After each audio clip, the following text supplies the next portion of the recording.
Okay, welcome all. It's 3 o'clock and let's start then the dot. Thank you all for joining early and for colleagues who are going to join us in the next minute or two. So I had a shock today morning, I have to be very honest. When I looked at the attendees list today, we had close to 300 plus registrations. And I'm sure that normally the way it works in all of webinars is there'll be at least 4 times the number of people who listen to. So, and these were the attendees. So I need to change the slides to accommodate all the attendees today. So for some of you, certain slides might be like, what is this? But for others, it might be interesting. But I've just tried to accommodate as many things. So welcome, whoever you are. And thank you so much for joining today's webinar. Many of you know that this is not the first time that I'm conducting this webinar. There are 30 plus webinars inside Scribble, but this is important for us and for you in particular, mainly because we are also give you a sneak preview of our Rain app as well, which we have been working softly over the COVID period. So thank you so much for joining today. As you know, all the attendees will receive our market report. Yes, when did we become a research company? I know many of my friends who joined today will be wondering when that happened. Yes, in this 1 year, there is also reports that we publish. There are 10 plus reports that's there, and we are going to share the summary report from the FM market. So that'll be there. So again, thank you very much for joining, and hopefully you could see my slides. And please do keep yourselves active in the chat box. There are 50 plus slides. Normally I add the slides because that will also be a reading material for you later on, but I will not be covering every single slide in as much detail as I want to. So why are we here talking about this? And when I looked at the title of what opportunities are coming to in the market in the next 2 years or something, fast forward or go backward, this is what happened. So we were going with a normal schedule, or even we were going as a business normal schedule. COVID pretty much as a backstop, and some of you who have attended my previous webinar might know that I always start from here. So what happens here? Number one is there is a shock to the economy. We have colleagues today from government as well, from commercial services, cabinet office, government commercial function, NHS, and also local government. So welcome you all as well. So primarily there was a shock to the economy, and there is a reaction to the shock that we all are going through for the past 1 year. And now the reactions that we all did is going to be from there. So primarily, that's the important crux of the message that I want to land here, which means our reactions will dictate the market much more than what you anticipate the market to do. That applies to both the buyers and the providers. So while we are working through this, you'll be pleased to know that I'm not going to talk about the future of work or future of workplace. If somebody tells you that, I don't think, because nobody has gone to the work yet to demonstrate what work means. First of all, we all are locked down still, and that might happen in July, August, September, gradually. So that will take 6 months for us to settle in. And after that, let's talk about work. And also let's talk about the workplace. So what happened in this past one year is there was a lot of stuff that happened, and we have webinars on 1 month into COVID, 6 months into COVID, and 1 year into COVID. And this is just a snapshot. 100 plus contracts have been terminated at all forms to the other, and different buyers reacted differently to the challenges. That's the reason that happened. Some of the contracts got extended, some of the contracts, the scope was changed drastically. But underneath this, the employees on both sides, many went through furlough and, as you know, redundant. And the most heartbreaking thing is what the industry never anticipated that will happen to it. We also lost close to 300 plus fallen heroes. Still, there is no detailed record of how many people have fallen, and the government is still waiting for the industry to share that. So if you are from the industry, which I know many of you are, please do share that to NHS England and others, so that at least they could do some sort of pointers that they could go for. Any questions, I will pick it up in the end. But for now, please do drop the questions there in the chat box before you forget. So what happens is this, when the market is changing as we speak, the commercial value of the contract also started to dip. This started in 2018, many of you know, when Caroline went under. After that, any contracts that any FM supplier or any supplier outsourcing provider wins, there is always a little dip in the market and it goes down, which means, hey, X company has won this big 100 million worth of tenders or 1 billion worth of tender. There is no excitement in the market because why? because the market inherently became risk and commoditized. What that means is there's not much excitement around it. How we know that, I'll also explain around it. And part of that, there were already companies who were stressed and distressed. COVID has accelerated it. And so with that note, this is another important thing which I want to learn. What that means is the interaction that you might have had with your buyers so far might not be the right way anymore, because the identity of your buyer is changing. Property, real estate, IT, asset management, then comes what you called, then comes the buildings and stuff. Everything is connected now, which means your buyer is trying to integrate as much as they can to work with you. And your buyer whom you used to work before not necessarily will be at the same level as you in the past, because now they might want to expect you to have even more intel, even more intelligence, even more solutions for them.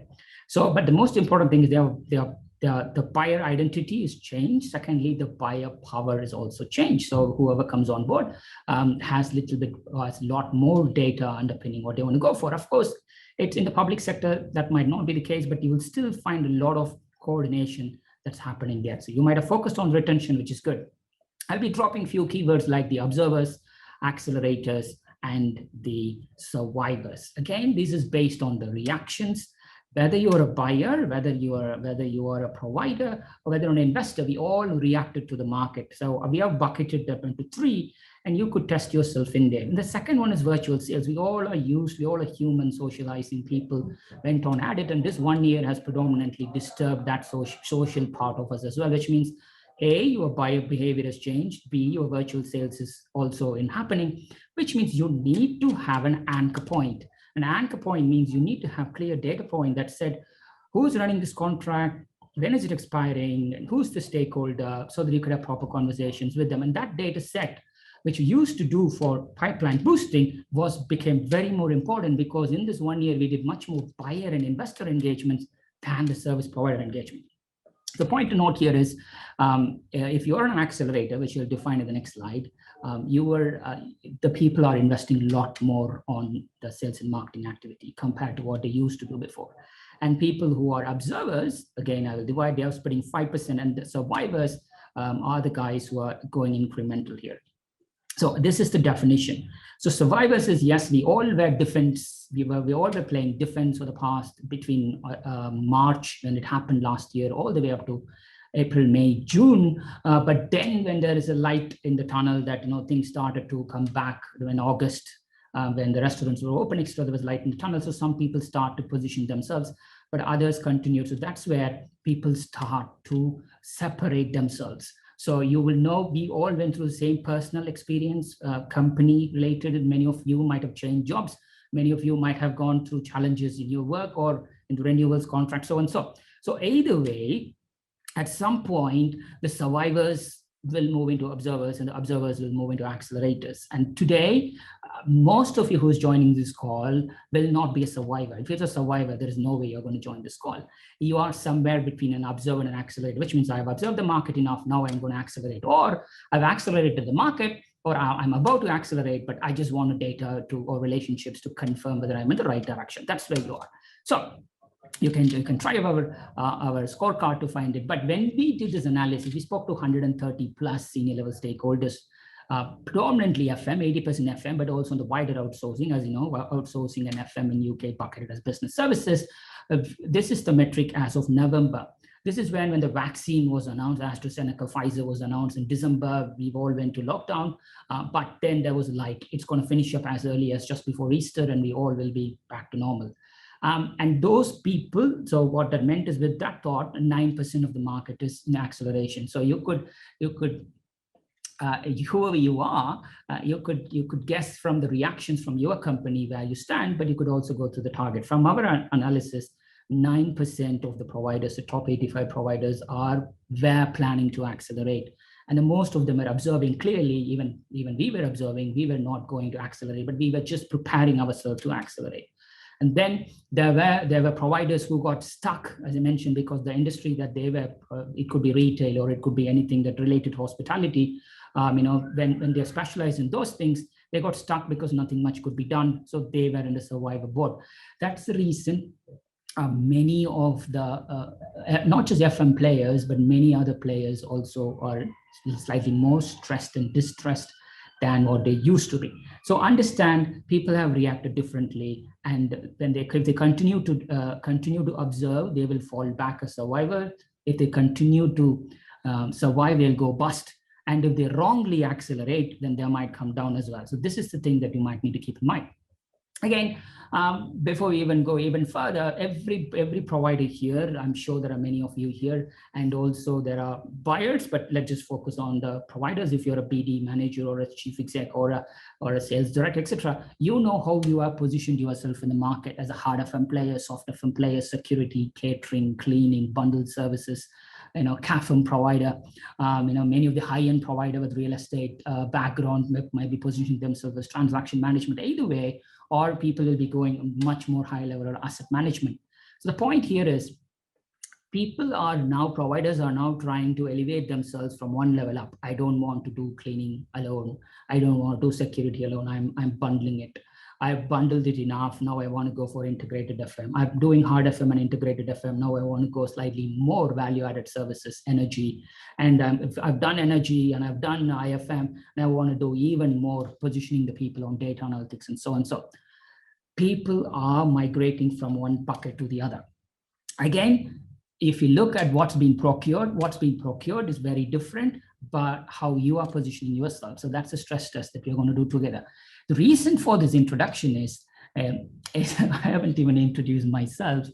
I am Bhaskar. I run 3 companies with the portfolio of Baachu. So you might see me as a very different level. Some of you might see me from Baachu Rain, which is our FM research portal. Some of you might see me as a podcaster. We have a top 10% Apple podcast, 2 podcasts. Some of you might see as Scribble, world's largest learning platform. Some of you might see as a government advisor, and so on. At the end of the day, there is always relationships, and I believe in humanness in how we approach. So many of you who come to it, most of you might know me already, but if you don't know, this is B. Thank you for joining. So, and behind Baachu is a genie. Behind Baachu is this little boy. The identity of Baachu was pretty fluid, and it's still fluid.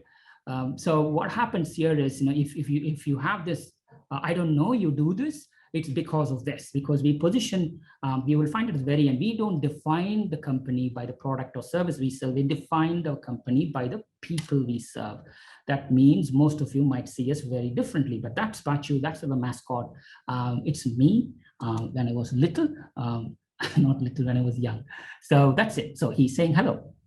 So this was me when I was a lot more chubby, when I was 29 years old. So let me get into the actual details. What happened here is 2009-10, I was promoted as head of business development for CIRCA, and from here I was asked to build up sales pipelines. So I have no idea, because I came from a commercial background and bid management. So when you suddenly are asked to do sales pipeline, you just start to position yourself. How am I going to do this whole thing?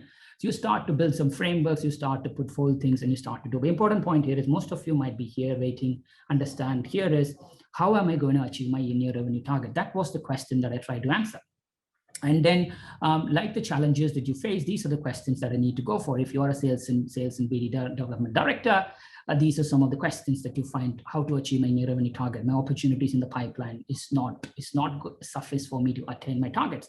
How to strengthen my pipeline? How to improve my win rate, etc. I had the same challenges as you do. But what happened was, when I left CIRCA in 2014, when I was starting to do work, I started to build pipelines for people. Public sector, private sector, not just FM, but a lot more opportunities in there. The team that I set up came back to me, and that's how Baachu was formed.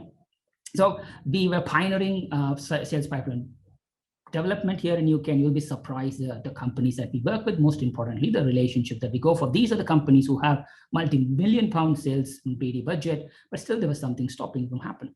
And the inputs that we were collected were going on in this way, which is going to be, who are the sectors, what are the incumbent, etc. So gradually we collected more and more information. At the next level, we collected the stakeholder information, and so and so. Without realizing, we came out with our own methodology of, okay, you build the pipeline, then you qualify the pipeline, then you go back and find a little bit more intelligence, and we help you to succeed. So while we were doing that, specializing on this, then the stakeholder changed, and the marketing director, strategy director came on, hey, I want to do this. market size and so on. So again, even though we were not a research company, we weren't positioning ourselves as a strategy consulting company. They were burning their hands on some twisted data and some very top-end consulting companies who were just approaching generically. So we learned our art there, and we positioned and helped the manager there. And then it was the chief exec of how can we position the independent assessment of the market with them. So with all the data points that we collected, we started to serve different stakeholders, the buyers. With the supply chain that we have today, we might need new, fresh suppliers in the market. Can you help us? If so, what they have done, what are the other procurements, how have they procured, etc. It's all came from the same data set that we have. Then came the investors 2018 after Caroline, and we lost a lot more money with Caroline ourselves because we were providing sales pipeline and market strategy support for Caroline ourselves. So the point here is that data set helped us to serve a lot more stakeholders that we wanted to, and it happened organically. And that's how the company was formed. So what we realized was, there is this underpinning 11,000 plus data set that helps us to work with many of the leading suppliers and to, I won't say some, many of the leading providers, many of my friends in the industry. And then when I was working with them, when they moved on, we just went on with them. And today we have done pretty much most of the top strategic providers, including elements of government and a lot of work with the investors and analysis. So this is the challenge. We have a twisted data, and then there is an endless of data coming. And most importantly, there's a trust deficit at all levels. So when we are going to have this conversation with anybody, you just need to start with a starting point. We have pumped all these things inside Rain in the webinar format, articles, report. There are some briefings and analyst sessions. There is a database. It's an Excel format, but now we are going to look at the Rain. And then lots of one-to-one conversations. It's all there behind bespoke research elements. So the reason I'm giving all these things is, why do I need to listen to you? What credibility do you have to talk what FM means to you? And this is the reason. While we are building this part of ASH together, we work closely with a lot more stakeholders, a lot more forums in bringing this one view of the market to address the trust deficit. Because everybody is doing good things, but how can we help them? How can we connect the sellers to the buyers? How can we connect the investors to the right people with data, with neutral data? So before I go any further and we open up the Rain app, I just want to quickly, rather than me speaking, I'm going to open the poll now, just for 2 minutes, just to answer this one thing. Because I've looked at the attendees list, close to 80% of you have sales director, business development manager, business development director, chief exec MDs as your title. So please do go and do this one little poll for 2 minutes, and then we will begin from there. Poll is now open. I'm going to open it for 2 minutes. Please do have a go.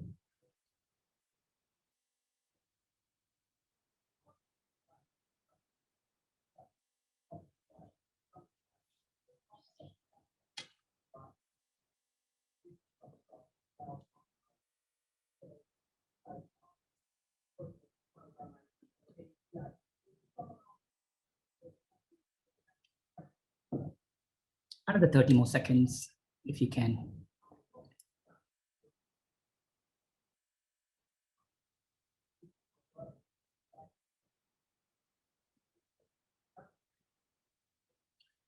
Five more seconds, then I'll stop.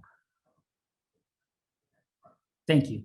So I'll share the results.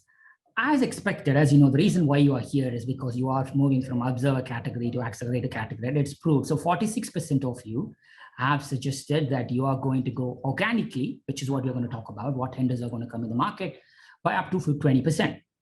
And there are similar number of people who are planning to accelerate even further. I'm sure for the past 1.5 years, they might not have done enough. So you're going to accelerate. So it's beautiful and brilliant. And some of you are actually going to acquire companies. Again, as I mentioned, there are lots of stressed assets in the market, and the survivor, there's a lot more that you could do for you. So this is my, thank you for doing it. So I'll quickly share the results. Hopefully you can see the results. So what you have here is this. So predominantly nice to have accelerators and observers joining the community here. Welcome. Let's move. Thank you so much. So let us go. moving back to the slides again. So what happens here is, I know many of you are looking into this. Why are we doing this? Why do we need to have the data set that we're talking about? Because the tenders are coming left, right, center. Many of you in the public sector might know that you have an overdue tracker and you opportunities go for, but what you won't know that there's none of the overdue tracker. We just waited from 2010 when I was an employee for CIRCA to now 2020. I was waiting for one company to come out with a strategic pipeline or a strategic planning based on the tracker. Still to date, I didn't find anything. So that kind of helped me to create our own market here. But the underlying principle is, yes, there are opportunities that's going to come in the market. We are going to look now, but it's much more important, as you know, both as a buyer and as a provider. So we have friends from CCS today. They have already started the Crown Commercial Services market engagement. Why? Because it's going to expire in the next 18 months. They're starting now so that they will have a much robust, resilient, and rich supply chain. Same thing for you. You might be looking, many of the contracts, again, take it with a pinch of salt. Many contracts in 2020 were extended, you got procured differently, but it's important for you to also see, whether the contract might come in the same form. It also helps you to shape it. Looking into the budgets, if you bid tactically, you only have close to 20 to 30% to win, because incumbents tend to win quickly. That's the reason it's important for us to understand who are the incumbents, where possible, what's the contract duration, why do we need to do that, so that you can pick your battles carefully. And it also helps you to understand if your main competitor has 20 bids next year, they will be busy renewing the contract, whereas you go and pick up projects that are outside the thing that they go for that have more chance of winning. So you could apply that in multiple forms. People say capture. And also what you can see here is, if you're a strategic planning, it's also important for you to get to the view of 5 years, what you're going to do. Of course, the opportunities might vary, but the market won't be drastically different. People will be incrementally shifting, as we talked about. So having the 3-year outlook, these are the projects, this is how they are outsourced, this is how they were bought, these are the competition, might help a lot more. So many of you might have already done strategic planning, but that's the basis. Then you allocate the budget. So the reason for that is I did found a lot of colleagues with the title bid managers. I'm sure you would now know what a capture is and how we can position this. But because of a buyer and a provider, it's important for you to position this. Why am I talking all these things now and not last week or this? People who have came to the workplace future or something, we have an identity crisis within FM today, which means every one of us are reacting differently. We talked about the buyers, we talked about the providers, and the buyers is a generic term. Inside the buyers, you have private and public. Inside private, there is a lot more players. Inside public, there are a lot more players. They all are pulling the industry in many different ways.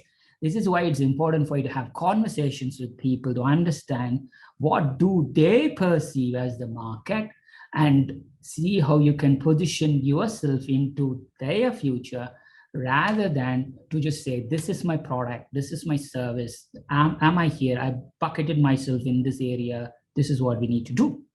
So we are having conversations with people, I'm sure you're having the conversation, but please do keep that in mind. To make it worse, in this past 1 year, what was explicit is, when there is a 3-way conversation between the government, the industry, and the SMEs, there wasn't an industry body that could have helped to navigate it. It was explicit.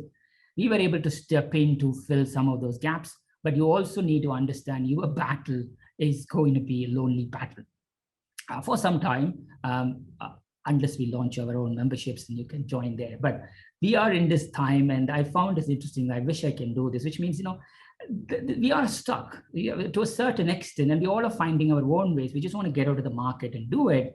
But the point here is, it's not just you who are going through this. There are a lot more people who are going through this. And I love this quote, and I always use this quote. The point here is, you're not on your own. Everybody is trying to do this. There is a consensus between the market that you need to firm out. And then there is this unique differentiator that you need to build on for your competitiveness. But what's happening now is that consensus of what the FM market stands for is now totally lost, which means everybody is pulling the market here. That's the reason we are launching this, to build up a forum to just take it even more further. So we have the data, we have the relationship, what next? Yes, I'm entering politics. No, I am not. The point here is, there is a need for the intelligence, but the intelligence, it's expensive because we are pumping in a lot of data. By the time we close it, somebody else is renewing a contract, somebody else is winning a new contract, and that needs to be updated all the time. You as a BD person, you as a salesperson, you as a buyer, it's going to be challenging for you to keep on track of what's happening in the market. Especially, you might get this false assurance that I have the public sector, I'm spending money on public sector trackers, I know this. Not really. I can tell you that private sector even less. So it's pushed us to go for the Rain app. We were like, okay, we have done as much as we can. We had a false start in 2018 when we came out with an app, with a CRM type of a tool, but we got burnt ourselves big time when we were firefighting on a survivor with Carolean. We also launched a technology version and we pulled back, and now we are back with a different thing. So we are not going to compete with anybody else, but we have created our own niche. But I'll just share the Rain app. So let's just go through the opportunities live. But before I do that, a quick recap. You're going to have this, many of you, if you're part of the Baachu insiders, as we call it, you might know this. There's a split in the market, even split in the market. There are research reports, please be careful.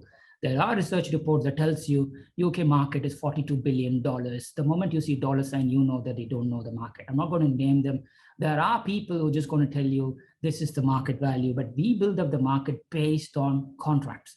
Every single contract, who runs what's the average value of the contract, what's the real value of the contract. When we build it up, which means we can go every single contract to say, hey, you know what, that 118 billion that we're talking about is made up of this. We can go to distill in that. So, and that's the reason today we are coming confidently and talking to you. Otherwise, we would not be. We will be just simply boosting the pipeline, because important is when you base the decisions, you just need to base it on the right data points. So you might not be playing in all the markets, but you might be playing in selected markets. And there are lots of SME friends here who have joined as well. You might not be focusing on the sectors. You might be focusing on the region where you play, or you might focus on specialist services, etc. But we will touch. We have sliced the market in any different form. But the important point here is, if you are a private provider, then commercial buildings, which has got hampered big time in this 1 year, is still the largest player. And in the government side, central government will be the large player, out of which CCS framework. But you can't have any opinions on that. But at the end of the day, they are the de facto authorities, and it's important for you to be part of the next iteration. If you're already part of the iteration, good. Go big time in this second iteration. Then the second player is the local government there, and then you have the manufacturing industry. Between these four sectors, 2/3 of the market is there. So anything else is just churns here. But also, this data point is based on contract value above £500,000.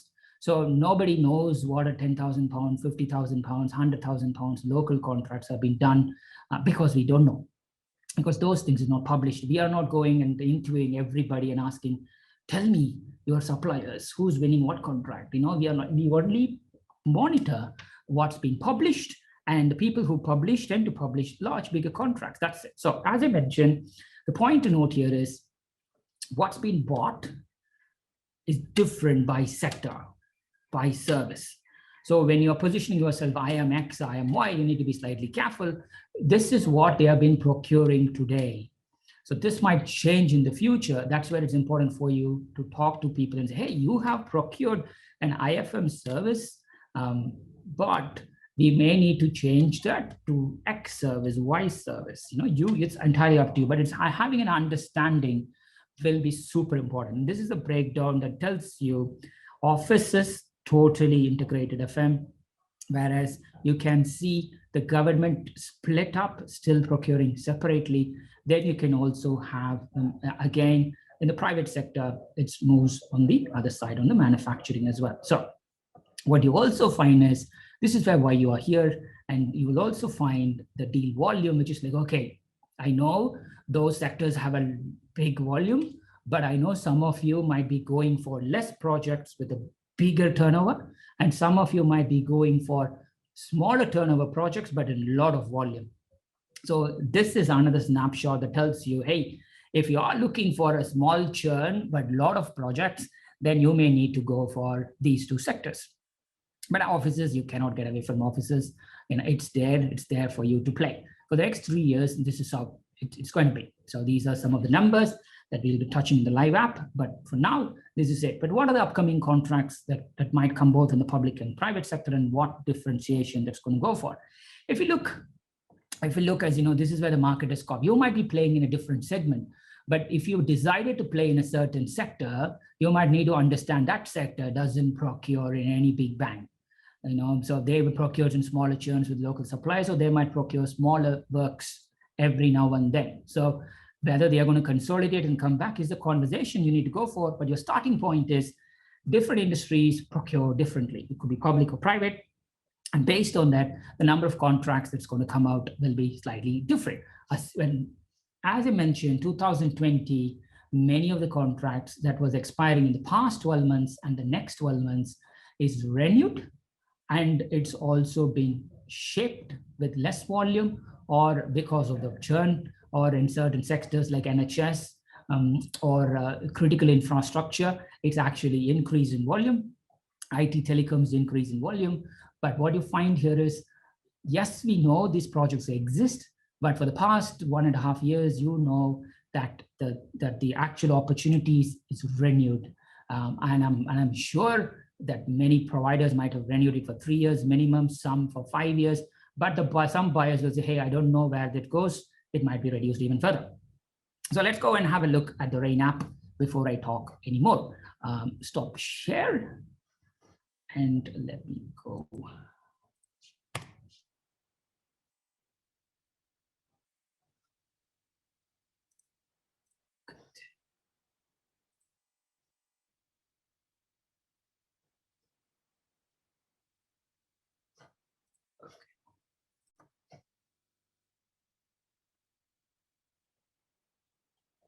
How are we all doing? Did I drain you up? Sorry. As you can see, when you play with technology and the apps, you are at the mercy of that. So I hope it comes up. Bear with me for a minute. But let me, while this is happening, yes. So this is my version, but when you log in, you will get a different version. As you know, what we have done here is there were a lot of questions, as you mentioned, from the buyers, from the investors, from the marketing directors, sales directors, chief exec, but why can't we put everything together in one place so that we could start to use that as a portal to give the answers. So what's inside Rain? As I mentioned, with all the projects that we have been doing, we used to have this in an Excel format, but now we have consolidated and we have added it here. So as promised, what are the, very quickly, this won't be in any, we are not here to create a customer experience technology-based high frontier. Important point here is data. As long as the data is robust, as long as the data gives you decision, that's why we are here. We are making this as a decision platform rather than a glossy platform. That's a starting point for us. So if you have opinions on the dashboard look and stuff, please do share with us. We are willing to amend and do. But what happens here? What are the type? What are the services? Who is the customer? What's the market sector? And who is the provider, small or big, in what we know? So when we know that, then on the other side, we're also going to go and have a look at the duration of the contract where possible, annual value of the contract where possible, end date, and the total value, and it continues. Where we are unable to extend, we are normally going to look. And as you can clearly see, there are some contracts that's there, but the point here is not all contracts you will have all the data points, but in what we know, this is it. So let me go back, and I'm sure there are some filters that I was playing before I came on board. Let me reset everything so that you could have a look. Just bear with me, as you know, like in any IT demo with live, it just goes on. So what happens here is this is a raw data set. When we kind of look into the data, you're going to find a split. In parallel, when we get a request to have a specialist sector or something, we just do that project and then we update the database. Otherwise, we just scan the market on a monthly basis. We just go and update the data set. We have an automated crawler that look and it consolidates, and we put a QA and then we update the dashboard.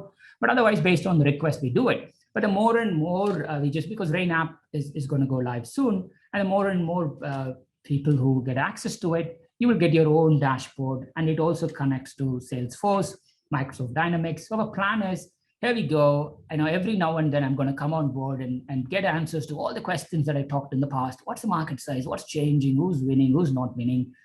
Who was not winning? We don't know who's winning. What did they win, etc. And then that will be updated here. And this is the public sector and the private sector split that we talked about from the presentation. And this is how the dashboard is structured. So we can go line by line, and we can have a quick demo of, okay, I want to know just the private sector opportunities in hard FM. Look.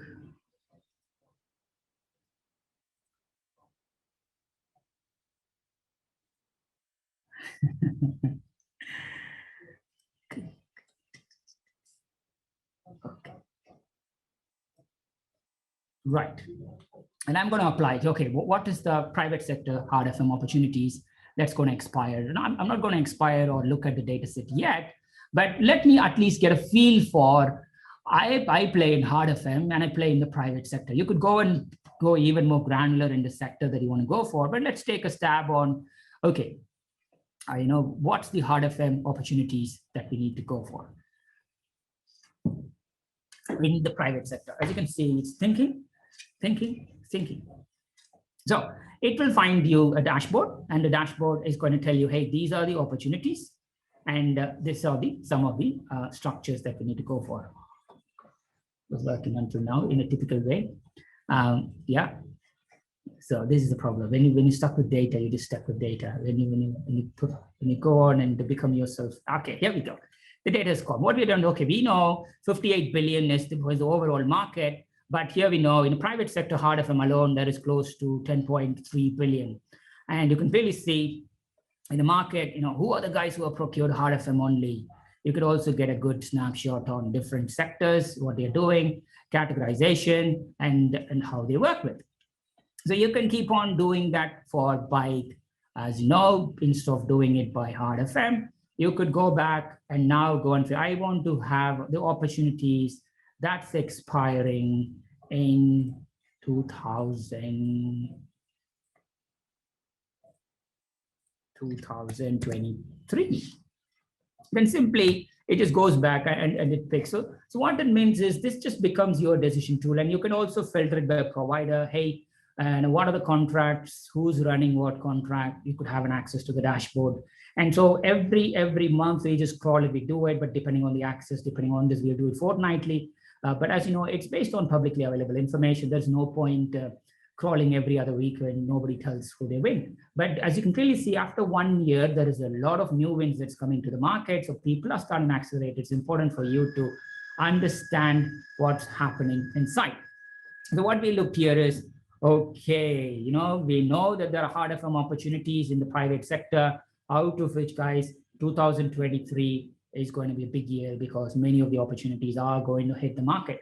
And what are the opportunities that's going to come and hit the market? It's here. Again, not all, again, I stopped the filter on hard FM, but if you go and look, you can filter it on hard FM, then you can also have a look specifically on the opportunities here for the end date for your chosen sector.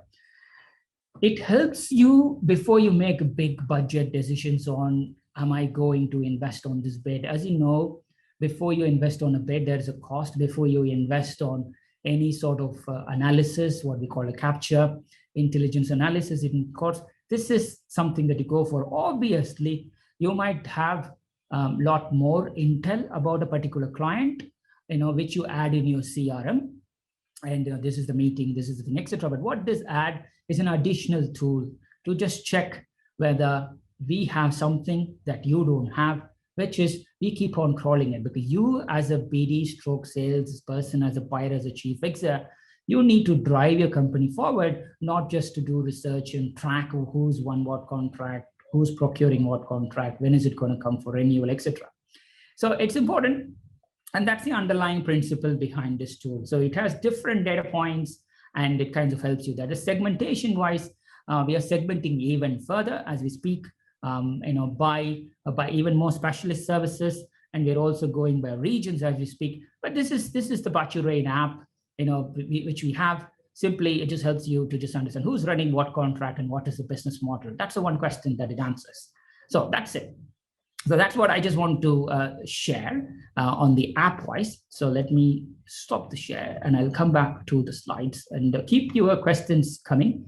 And I will continue with the slides and I will pick up the answers there.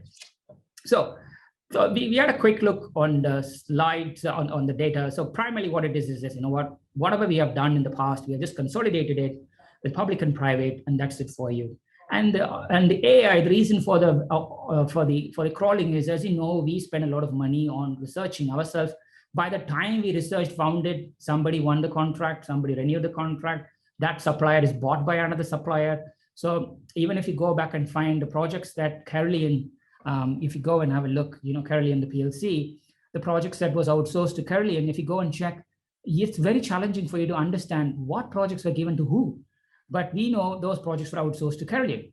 When it comes back to the market, the industry knowledge you will definitely know, but if you're looking at it from the face value, it's quite challenging. And you will find, I have friends from Italian Service today, and a few other companies, Arthur McKay, which they acquired a few years ago, that project was given to Arthur McKay. So are we going to cleanse the data and make Arthur McKay as Italian Service Caroline into ONG or Caroline into CIRCA? And it's not, yes, we can keep on doing it, but important point is who runs what contract and what's the business model. So it's important for us to capture who won the contract. And then once we do a bespoke study, then we go and refresh it. So if you look, yes, it's categorized by sectors, it's categorized by services. The question that I found just before I came in was, at the moment, we are regionalizing it and we are planning to do it. We have UK-wide national, but we're planning to have local government and devolved regions, because we are starting to work on with a lot of SMEs now. At least we have 4 projects that's going on this month alone on SMEs. It's based on different geographies of UK. And we are getting the data points as we speak. And then we are moving into Europe. We have already crunched the data. We just need a quality check and we need to add it. Same for US as well. What that means is this will become the global database. But is it just going to be FM? End of the day, as I mentioned, if we can do it for FM, we can do it for everything. Because we started, the very first few projects which we did is for justice, healthcare, welfare type of projects.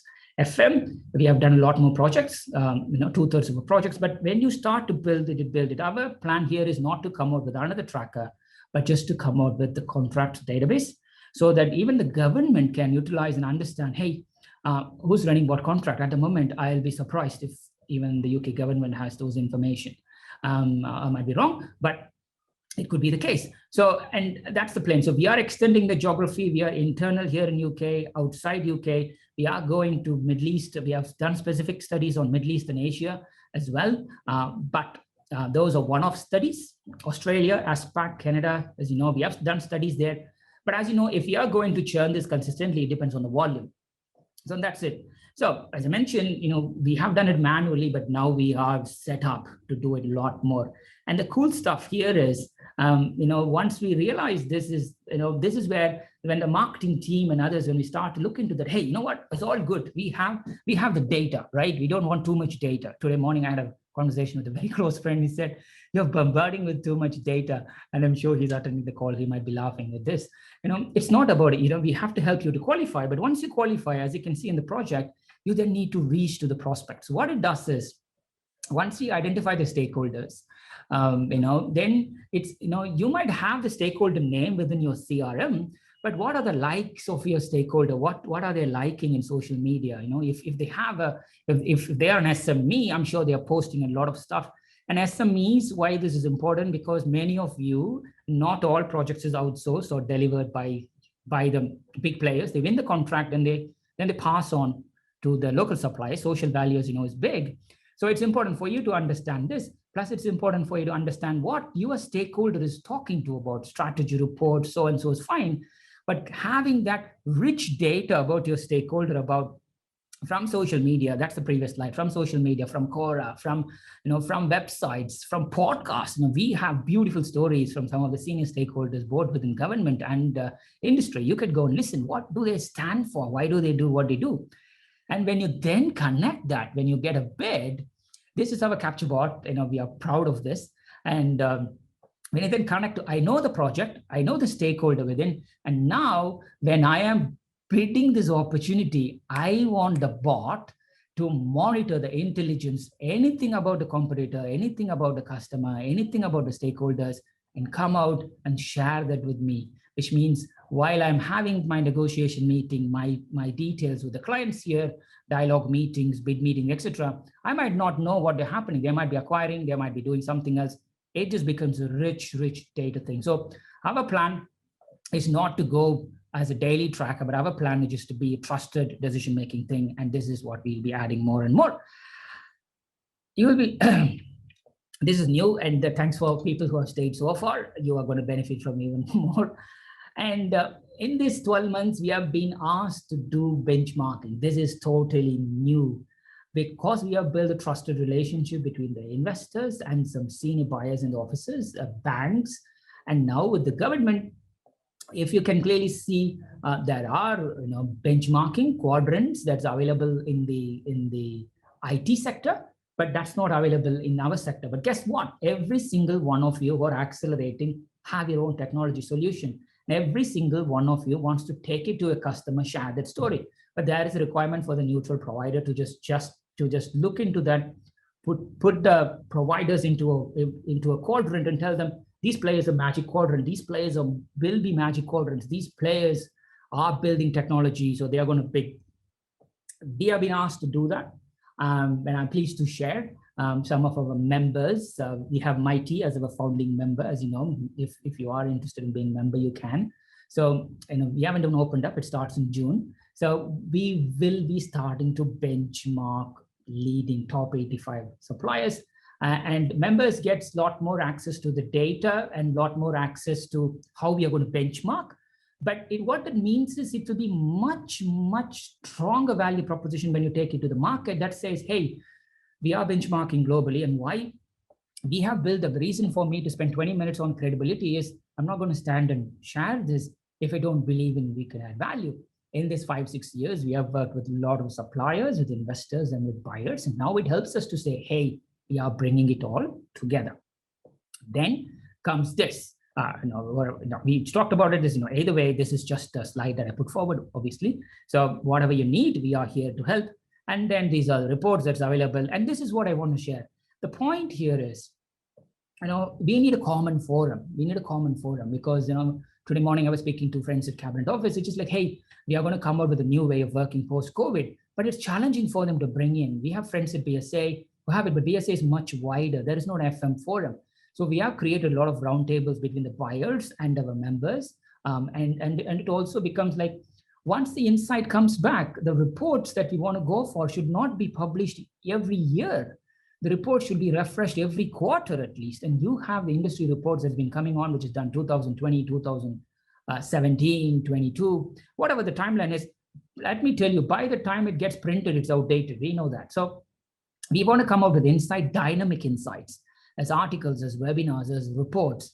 And, and we just want to refresh it at least twice. And we just want to share the details of where the market moved consistently every year. And we cannot do that ourselves. We just need to do it with you. And that's the journey that we have here together. And we started initially with observers, accelerators, test yourself here. And this is my final landing point before I open for questions. The market is much more fragmented by the services that you provide, and is much more fragmented by the reactions that providers have done so far and the reactions you're going to go. I'm so happy and pleased to see close to 80% of the attendees today have said that you're going to increase up to 20% or even more organically. Brilliant. It's important for you to understand that the polarization will continue. Your buyers are changing, and it's important for you to exploit growth in a much more strategic way. When you do that, there'll be lots of data that will be thrown at you, but please do ensure that the decisions that you make is being done with proper insights in mind. And if you are able to do that, then, we believe within this 1 year, at least 10% is possible. But if more and more survivors continue to survive, then that's the growth for accelerators to become the 20%. And not everybody will achieve 20% because of the way market is structured. But there will be gaps in the market, exploited gaps, refresh the data where possible, use us where possible. The point here is, the gap will be widened. The top 85 that exists today, 3 years down the line, the top 85 will not exist. And the providers that you're going to see in the market will be very new. We are seeing some new entrants from US, and we are seeing some technology-driven companies who haven't done any FM now entering FM. The basic IT services providers, this is a shocker. One of the largest bank has appointed their IT infrastructure provider, the guys who have provided laptop for them, IT services for them, as their FM supplier. This is a multi-million contract. Why? In their mind, IT stroke property is going to be digital. What's the point going with an FM provider who talks digital? I will go with a digital provider who can talk FM. So wait for the large IT BPO companies to crash the market and wait for the last FM players to position themselves in the market. It's going to be super interesting how you all are going to position. So that was the last point that I want to stand. The point here is when you're having the conversation with the buyers, this came along all the time. They are like you and me, isolated, working from home, and they have their own challenges. The procurement has asked them to procure it in the same way. And the suppliers have been asked to, as you know, with the BD people, you have to go and win your contracts in the same way, but have conversations without any agenda. There's some conversations is like futuristic conversations. Who would expect us to do voice of customer service? In the past 1.5 years, we have done 12 voice of customer service. We are not a traditional NPS stroke survey players, but the reason is because we have the data points. We were asked to go with the buyers and then say, hey, we run this contract for you, but we just want to get your view of the market in a neutral way. And because we have the data points, we were able to add that point into the data points and come back with this. There are some accelerators who are making a very smart move. I was saying, hey, I can sit and come out with a value proposition, spend thousands, hundreds of thousands of budgets to understand what it means without having a single conversation with a buyer. There are some companies like, I'm going to keep my website as it is. I'm going to keep my social media as it is.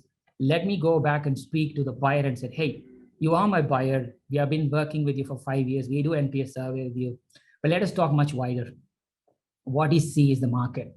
Where do you see this is going? Where do you see us in the journey? In addition to, are we doing okay? What's our service measures, etc. It's all there. When you have the conversation, it is important. But we are there if you need. But I'd stop there and let's open up for questions. Let me stop share. Right. Question. Let's see. From the top. Hope it was useful. Thank you. Thanks for staying so long. It's great. And whoever is going to see the recording, thank you for at some point. So, question, will it be possible to get a video of this presentation after as my CEO wasn't able to? And of course, 100%. You will have the recording and I'll share the presentation to all the attendees, not to the registrants, but only to the attendees. How did you estimate the market size? Yes. Okay, I will have a look at that when I send it. The market size, what I share today, will change tomorrow. So this is based on what we found out as when we did a snapshot as of, I think it was February end or something, that's it. When we change it, keep on changing. Again, when we came to know what are the contracts that have been extended, how long, which is going to be coming out in the next 3 or 4 months, because many providers will be starting to share or many buyers will be starting to come on, the numbers will change. That's the thing. So don't be stuck like UK. We believe if you add the projects less than £500,000, UK market is worth at least 150 billion. It's worth at least 150 billion. When you add anything that happens at the smaller 50K to 250K to 500K level, and that changes all the time. And that's what we want to address. It's not going to be static. It's going to grow 3%. It's going to go 5%. I'm sorry. If somebody tells you why, how, tell me now. You know what? It's all junk. Please don't fall for the trap. That's it. So we estimate the contract based on the contract size. Nest. Yeah, fine. Does this include data from outside the market? Yes, Sunil, it does include. No, this dashboard doesn't include, but as I mentioned, we have done projects, but based on the volume of the project, as you know, data is expensive. We already pumped in £280,000 just on the research. Then on the app, further £150,000. So $500,000 already spent then on UK alone, and we need to categorize it, monetize it. But if you want to go further, Definitely, we have plans. We already got the data, but whether we need to consistently monitor the data will be project-based. So how did you find the information? Thank you, Lucy. So we just, in the public sector, they do contract awards, and both on the buyer side, so we track that. And on the provider side, they do say, yes, person, you can see if you're subscribed to my good friends IFM.net and other FMJ and others, you will find people say all the time, X company has won X projects and stuff. Simply, we just go grab that and put that in our dashboard.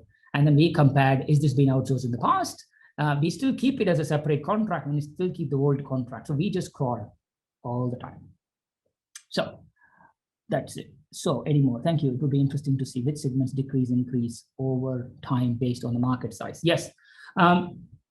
That's a very good question. You know, what was thought as a commoditized service, like cleaning, went up more. You know, when we did a survey last year with what we call the unprepared survey with 12 buyers in the city, one comment came strongly, which is like, Bhaskar, we have more cleaners and engineers in our 3-story building than the traders or the employees.